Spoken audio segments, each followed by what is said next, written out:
కీర్తన 36:9 నీ యొద్ద జీవజలపు ఊట కలదు, కావున మీరు ఆనందపడి రక్షణాధారమైన బావుల నుండి నీళ్లు చేదుకొని అంటున్నారు. జీవజలపు ఊట అంటే పరిశుద్ధాత్మ.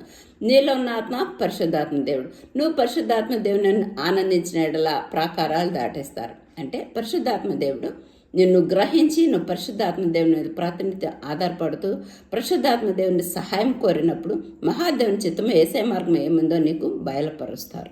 కాబట్టి 2025 సంవత్సరంలో ఏ వాగ్దానాలు నీలో నెరవేరలేదో, ఏ మేలును నువ్వు పొందుకోలేకపోయావు, పరిశుద్ధాత్మ దేవుని సహాయం చేత నువ్వు 2026లో కానీ ప్రణాళిక వేసుకున్నట్లయితే నిన్ను క్షేమకరమైన మేలుకరమైన మార్గంలో పరిశుద్ధాత్మ దేవుడు నడిపిస్తారు. అంటే సమరయ స్త్రీ చీకట్లో నుండి వెలుగులో జీవ వెలుగులోనికి పరిశుద్ధాత్మ దేవుని సహాయంతో జీవజలపు ఊటల ద్వారా ఆమె వెలుగులోనికి వచ్చింది.